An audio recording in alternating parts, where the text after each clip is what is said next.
Hello and welcome to the Life is Story podcast. I'm Josh Olds, and today I have unearthed the man that you all demanded that I have on this podcast.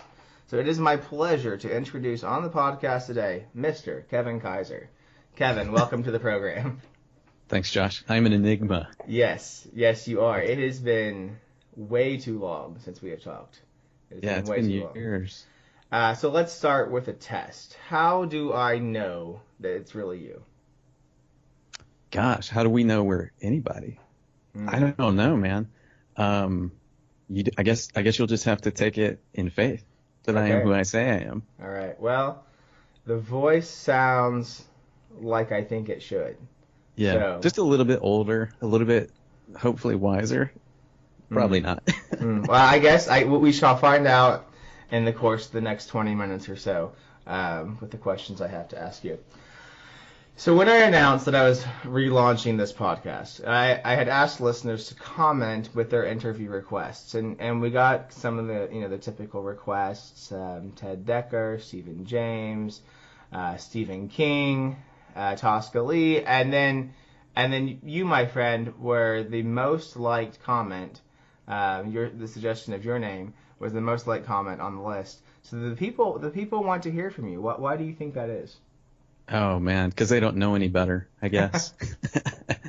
I don't know. I think probably because every time, especially with Tosca or Ted, or other authors kind of in that space, usually I was in that orbit somewhere. So, if you ever went to a Ted or a Tosca signing, I was there. I was always kind of circling and meeting with people. So just some old friends out there wondering if I'm alive or not. Yeah, I think so, because you've kind of dropped off the grid. When I press these people for questions, because I'm like, how do you do a podcast interview? What questions do you want to know from him? Everyone gave me the same answer, and that is just like, where have you been? So where have you been? Good question. So let me see. This goes back to maybe like 2013 maybe, like 2012, 2013. So I was the senior brand manager for literary at Creative Trust. So that's an entertainment management agency in Nashville. And so I managed Ted Dekker and, also helped with strategy for other artists and other clients within the Creative Trust fold. And so that's, I spent most of my time doing that, like helping authors become famous, or that's like really simplifying it, but, connecting them to their audience, helping them build an audience directly. Because really Facebook, like for instance, like with Ted, we set up his Facebook page in 2008. So the whole idea of like building your own audience in that kind of way is still a fairly new idea, right? Just like only 10 years old. So I did that. And then, along the way, because I'm a writer, I'd work in the background on certain things, and Ted and I started talking about, well, why don't we experiment with some self-publishing? Let's just try it and see what happens. And so out of that came the Outlaw Chronicles books. Eyes Wide Open, Water Walker, Hacker. And those did so well that we decided to create our own little studio just to play around in. And those side projects in the sandbox, like we called it the sandbox, did so well that I eventually left Creative Trust to focus on that. And so I completely went off the grid. At that point, I wasn't having any really direct interactions with, audiences. It was really just building and running this studio. And out of that came, the young adult books. Out of that came the Creative Way, that the fiction writing course that we do once a year. And then also, over time, as anybody who knows Ted or knows me, they'll tell you that our real passion is spiritual exploration, right? And seeking out truths that are really hidden in plain sight, but that we miss, right? Because we've got all of these layers of ideas that we've inherited by virtue of when, where, and to whom we were born, right? And so there's this kind of peeling away process as you grow. And out of that came The Forgotten Way. Out of that, Ted was able to language what we spent hundreds and hundreds of hours talking about, as only he can do it. And then out of that came The Way of Love, and all of the stuff around that. So that's where I've been. I've been facilitating the creation of new stuff into the world. I've been the ghost in the machine that's like getting it out there. Right. And I'm still in Nashville. So still here. My daughter is now a sophomore in high school. Oh wow. Yeah. And I'm getting old for her. They grow up too fast. Yeah. What was that change like for you when you left Creative Trust? Because you would kind of, you can correct me here, because the information that I base this on is like old memories of mine, so not maybe the most reliable. But you kind of came to Creative Trust, and you sort of, with your profession, the sort of the brand manager thing, like that really is not an established sort of career. You just kind of made it up as you went along, and made it work for you. What was it like to kind of be like, okay, I've completed that, I've done that, and now I'm going to step away and do something different? Well, so at that point, that was really the second time in my life that I had done that. So I graduated from college in 1997 and went into the investment management space. And so I was a managing director at like this private wealth management company, working with families and founders and entrepreneurs, and did that for almost 10 years until I hit a point where I felt like, okay, this is not for me.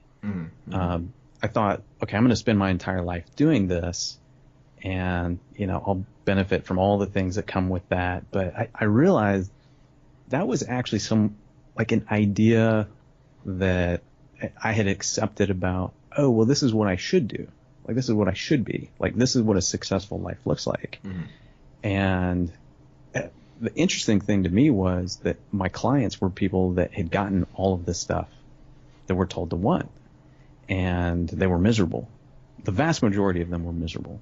And I just didn't want to be that. And so through amazing circumstances, Ted's path crossed with mine, and I decided to go and move to entertainment management.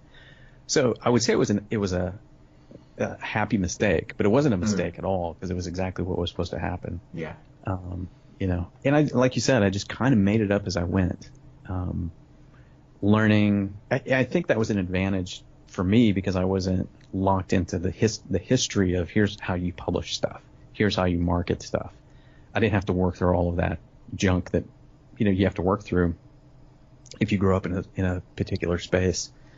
So by the time I got many years into that, I hit a point where it was obvious this is not what I'm supposed to do for the rest of my life. I'd hit some kind of ceiling.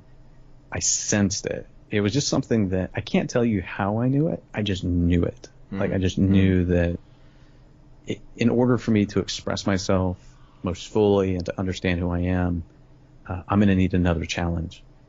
I'm going to need another way to, just create in life. And I had no idea that, this next step was going to work out, that it would work out the way that it did. And what a lot of people don't know is actually, I didn't jump straight from Creative Trust right into Outlaw Studios, which is the thing that Ted and I created. Right. There was about a year to a year and a half in between where all I did was consult with and mentor online entrepreneurs and bloggers and people who are relatively successful, but were like the people that I had worked with in the investment world and people I'd worked with in entertainment. faced the same challenges. They didn't know who they were anymore. They chased an idea of who they thought they were supposed to be. They got that, and they realized that's not who they were. And so it was really just kind of spiritual mentorship and guidance, and then went into created Outlaw Studios and did that. So from the outside, it looks like lots of happy accidents and synchronicities, but life is one great big synchronicity where all things are working together to move you toward who you're meant to be. Yeah, for sure, definitely. So Outlaw Studios began with the Outlaw books, the Outlaw Chronicles, and you played a pretty heavy hand in that. What led to saying, okay, like obviously you'd worked with Ted Dekker for quite some time. You developed this friendship, this relationship. Ted's wildly successful. Let's try something completely different and completely new. What were your expectations for that series going in and saying, hey, we're going to self-publish this, we're going to do this differently than we've done before? What made you guys want to do that? And obviously it was successful, but why do you think it was successful? Well, we did it because we thought it would be fun. That was the first thing. So I have a good friend, Matt Bronlowy. Yeah, I know Matt. Matt's a fantastic guy. Probably the most prolific, creative individual I've ever met, and know personally. Like, this guy is amazing. And so we've written multiple books together, and screenplays and show pitches to like Netflix and HBO, and we had experimented with doing a mashup cowboy zombie series and published it under a pen name, and it actually did really well. And so I was at lunch with Ted one day, and we were talking about this, or we were talking on the phone about it, and he was really intrigued by it. And so the question came up in that conversation, I wonder what would happen if you had a brand behind that. Like, what would it be like to publish something independently with somebody who has an audience, like, waiting for stuff? Right. And so that was the business side of that equation. So it was, hey, this could be really fun, and it could also, pay for our vacations, that kind of thing. But it wasn't a really serious thing. It wasn't, oh my gosh, we really have to figure this out. We're gonna, reinvent publishing. It was just, hey, this would be a really cool way to get some stories out. And so I think it worked because, one, we didn't really need it to work. So we could just create, it was just a fun thing. with freedom. So there was that. And that's not to say that it wasn't stressful. It was, man. It was a lot of work.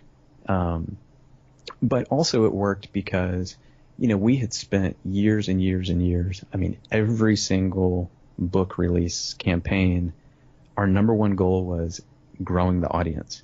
How do we actually create relationships with people so that we can hit a button and send an email and an actual person gets it directly, And so that was our number one reason for marketing every single book launch. It was, let's connect with as many people as we can. And so that came in really handy when we launched Eyes Wide Open, because we serialized it. Right. And I remember that. Yeah, we gave away the first episode. And in the first weekend, we got 98,000 email addresses. Wow. From that alone, from giving away this first episode of this serialized story. And I'm not sure we could do that again today, just because the world has changed so much. Yeah, I think it's becoming more common too. I think you guys sort of hit the beginning of that curve, and it was something new at the time. More people have seen that success you've had, and they're trying to build on it. Yeah, and there's just so much out there now. It's hard to do that. But that's why it was successful. I mean, we'd done the long, hard, systematic work of just building relationships. So the second question that people wanted to know was, like, and obviously you've done a great job. You talked about where you've been. I think it's a testament to you personally that you can sort of, drop off the face of the earth for about 5 years, and people still want to know, what do you have coming next? Like they're looking for you, and they're saying, someday I know I'm gonna see this guy's name, and it's gonna be on the cover of a book. It's gonna be, in the end credits of a movie. It's gonna be somewhere. I don't think you can talk in very much specifics, but what are you working on right now? Yeah, so I'm basically working on two things right now, and the first one is a project called "And Then I Woke Up," and Then I Woke Up is essentially, it's the same kind of topics that come through the Forgotten Way, that come through the Way of Love. They're essentially just my expression, my own way of talking about my life or spiritual journey, and asking lots of questions. I feel like we really are in a time where let's call it the dream, like the shared dream of our culture, of who you should be, what you should want, what's going to make you happy. On every level, those things are beginning to fall apart, and people are beginning to, I just call it wake up to this idea that, okay, all of these things are not really who we are. Like there's something else in us that we long for. Even religious people, even Christians, and I would say especially Christians, which is why, there are lots of news stories out now about, people that are dismantling their faith, or, they're much more open to ideas, and, the things about their faith that once they never questioned, now their own life experience is causing them to question. Right. How can God be both wrathful and unconditional love when those things are at odds? Those kinds of things, which growing up, I never felt like I had the permission to question those things. And it's very important that you have the ability to question those things, because, the one infinite creator of all that is can certainly stand the pressure of human questions, right? For sure. And to think otherwise just makes your God way too small. A little wooden idol that you set on a shelf, and not a whole lot more than that. And so, for me, over the past few years, there's been this real kind of unfolding, and the kind of a permission to ask questions, and to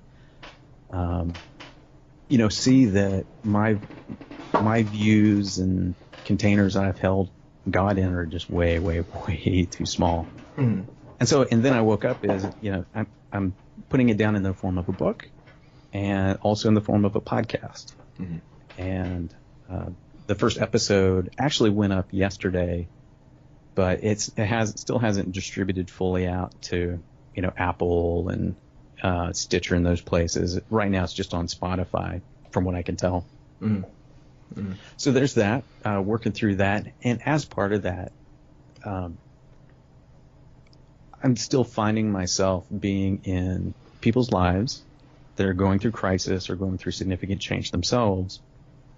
And I'm just finding myself in these circles of people who are wanting somebody to give them permission to ask questions.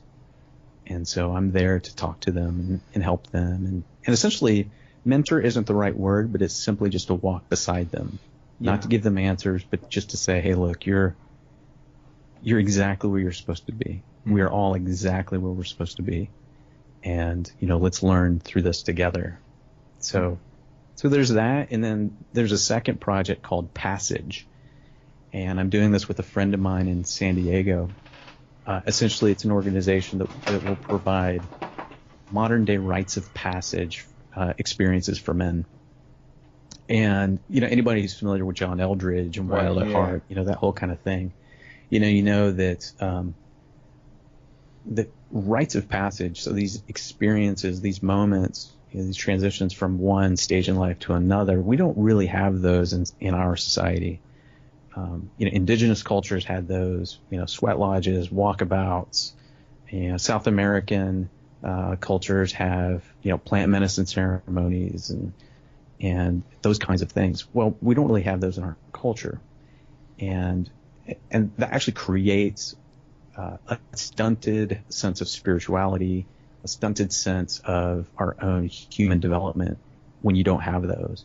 And so we're working with lots of people that are much smarter than we are, that are very, very experienced in human psychology and spirituality, and guiding people through these big moments, and figuring out how to systemize that and put those into like an ongoing community, so that people can grow and not. It gives them an alternative to our society's, canned version of here's what a life should look like. Right. And when that fails you, which it's going to, because those things can't make you happy, you ultimately always have to face the ideas of who you think you are. And so we want to help people, give people the tools to do that. So that's what I'm doing. Yeah. Well, that is, I'm excited for it. I'm going to jump offline with you and go check out that first podcast. What I find it really interesting that you've worked all these years as a brand manager in the literary space, and now it's kind of like you're doing the same thing, but you're doing it in the spiritual space or in the life space. I would almost say it's kind of like saying that life is story. I don't know. That's a good phrase. I think I'll keep that phrase. That's the perfect phrase, man. Okay. All right. Good. At what point did you feel like? Do you feel like that background in brand management, insofar as the literary space, has helped you with this? Because you're kind of you're doing the same thing on a much, I don't want to say grander scale, but in a different way, kind of diving into this idea of identity and purpose in life here in the spiritual space. What are the similarities between the two? How did having a good grasp on the first help you with these endeavors now in the latter? Yeah. Well, the way I think about it is, so life is story. That's the perfect metaphor for it. And people, I love story theory. I love the ideas around why story works and what stories actually are. And a lot of people talk about different story archetypes, right? That there are 6 or 7 different archetypes. I actually think that those 6 or 7 or however many there are, really you can distill those down to one story. There's actually only one story. This is what I contend. And that every movie you've ever seen, every play, every book, everything is about this one thing. And this one thing is about the main character discovering who they are. It's all about identity. So they set out thinking they are one thing, and through this unfolding of events, conflicts, opportunities, they face who they are not, and who they are not burns away, leaving who they really are. And you can learn through anything and everything. So that's the way I look at my path. And you can really only see it in hindsight. I can see now how everything I learned in the investment world served me, equipped me in some ways to do what I did in brand management work. And so, and everything in brand management work, I learned tools and skills and things along the way that serve me no matter what I do. Right. And so, so brand management work taught me, and working with Ted, and learning how to write, him teaching me how to write, become a better writer. So the importance of clarity, the importance of communication. And, communication is when the person who hears what you're saying understands what you say as closely to what you meant as possible. That's communication. Most people don't do that. Most people just kind of talk at you or to you. They're not very thoughtful about really connecting with the other person. That is hands down the most important lesson I learned from brand management work, working, in Outlaw Studios with Ted, as it has to do with business. Mm-hmm. But maybe the most important life lesson I've learned is that we all have these ideas of who we think we are and who we think everybody else is, and we have these ideas about life, and they're just ideas, and they're mostly other people's ideas. And your degree of freedom and real joy in your life is directly related to your ability to see that all of those things are just ideas, and you give them all the meaning that they have for you. And so each of those things is an opportunity for you really to discover who you are, right? Mm-hmm. And to live your life freely. Yeah. So everything is an opportunity to grow. Mm-hmm. Mm-hmm. Would you?